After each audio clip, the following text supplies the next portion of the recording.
Instruir puede cualquiera. Educar solo quien sea un evangelio vivo. Querida Iglesia, en este cuarto domingo del tiempo ordinario compartimos el tema 2 del ciclo, lo que Marco nos escribe de Jesús. En la Palestina del siglo I, la casa es el espacio donde se desarrolla la vida privada.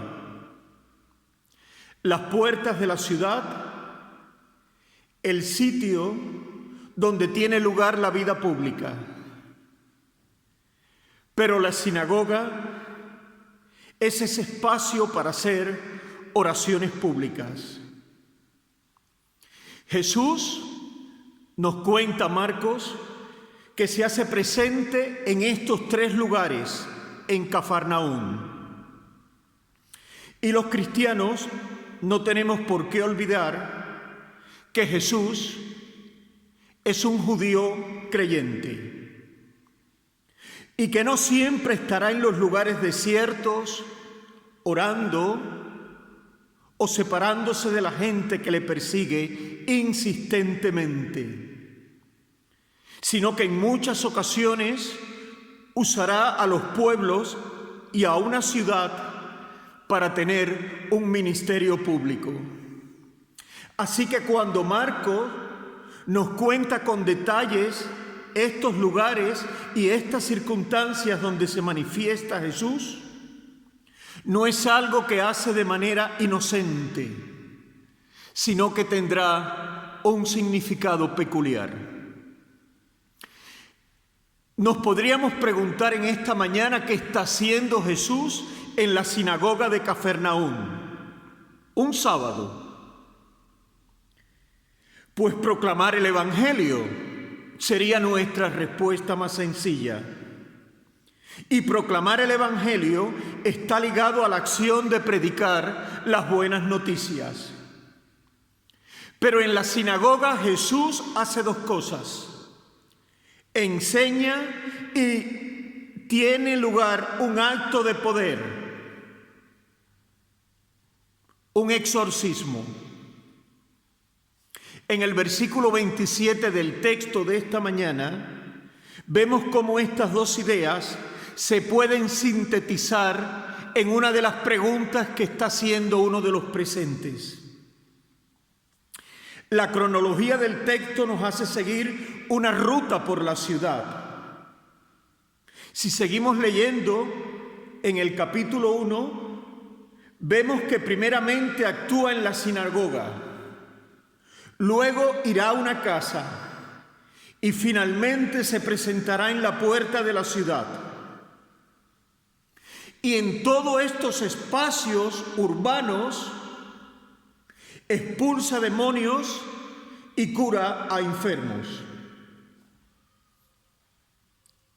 La primera pregunta de la mañana sería si nosotros podemos distinguir entre un enfermo y un endemoniado. Marcos no hace esta distinción, al menos en estos pasajes. En la sinagoga hay un hombre endemoniado. En la casa que visita hay una persona enferma y la persona tiene fiebre y la curación consiste en expulsar la fiebre como si se tratara de un demonio. Así que tenemos a Jesús enseñando y ejerciendo el poder, pero esto tiene unas consecuencias inmediatas entre los que le conocen o son testigos de sus actos. La popularidad. Si miramos el versículo 18, se nos dice que su fama se extendía por todas partes. Más adelante, que la ciudad se agolpaba a su alrededor. Y un poco más adelante veremos cómo todos le buscaban. Pero no sé si se han dado cuenta de ciertos detalles que se oponen directamente a la acción de la popularidad. Jesús pide silencio. En el versículo 21 Jesús le dice al demonio que posee al hombre que está dentro de la sinagoga: cállate. Nos encontraremos en este evangelio el contraste continuo entre la popularidad y la soledad de Jesús. Jesús hace cosas delante de la gente, pero Jesús también va a lugares desiertos a estar solo. ¿Cómo podemos leer entonces este texto en esta mañana? ¿Qué interpretaciones podríamos exprimir de él? Les voy a sugerir algunas herramientas. En primer lugar, las indicaciones de los espacios es un tema a tener en cuenta en este evangelio, pues cada lugar va a tener un significado profundo. Jesús participa de la vida religiosa de su tiempo. Sí, Jesús visita la sinagoga, pero no se queda encerrado en ella. Va también a la gente y participa de sus vidas, de sus comidas, de sus funerales. En el evangelio que estudiamos ahora se recoge solamente 3 visitas de Jesús a la sinagoga. Así que podemos tener una primera observación. El evangelio no necesariamente tiene que estar encerrado en el mundo religioso.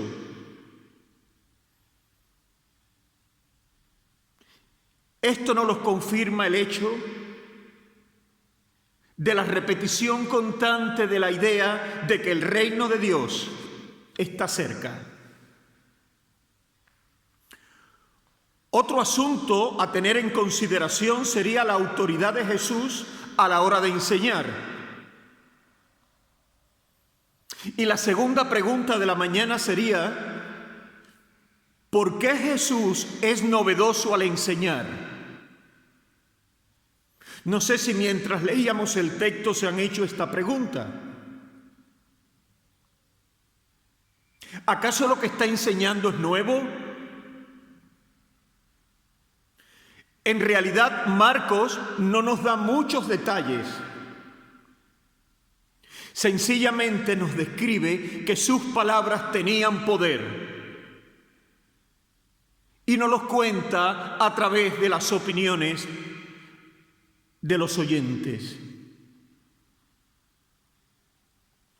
Pero en realidad Jesús se está enfrentando a la manera de enseñar de los escribas.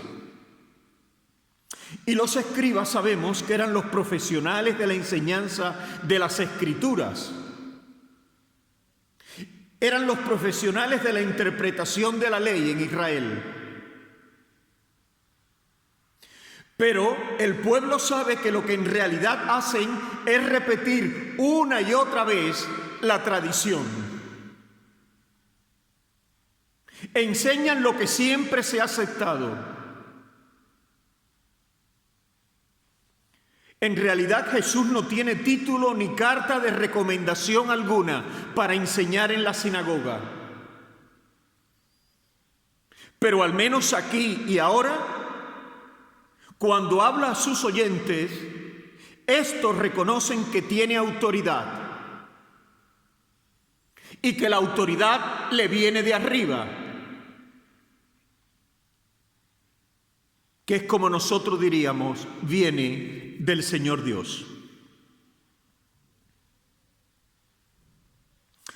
Este pasaje nos habla directamente al corazón de los que enseñamos en nuestras iglesias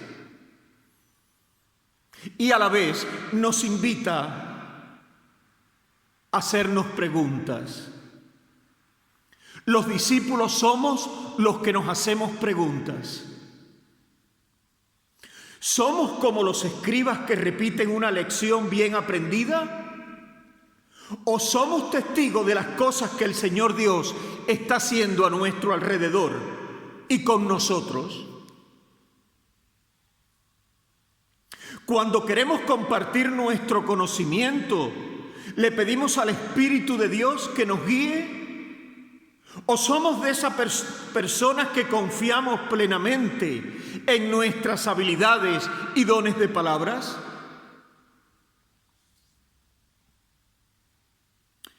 Antes de darle la palabra a ustedes, me gustaría concluir con una pequeña conclusión. Querida Iglesia, no somos escribas, sino que somos discípulos de Jesús. Y si algo tendremos que comunicar en este tiempo, sería el mensaje de Jesús, no el nuestro, no nuestras tradiciones tan humanas y tan falibles. Se debe enseñar curando, se debe enseñar perdonando. La enseñanza no es adoctrinamiento de la mente de los hombres y las mujeres con el objetivo de que nos sigan ciegamente. Si alguna cosa hay que contagiar, si alguna cosa tenemos que transmitir, es el Espíritu de Jesús, no nuestra manera personal de ver al Señor Dios. Ahora me gustaría escuchar vuestras opiniones y expresiones.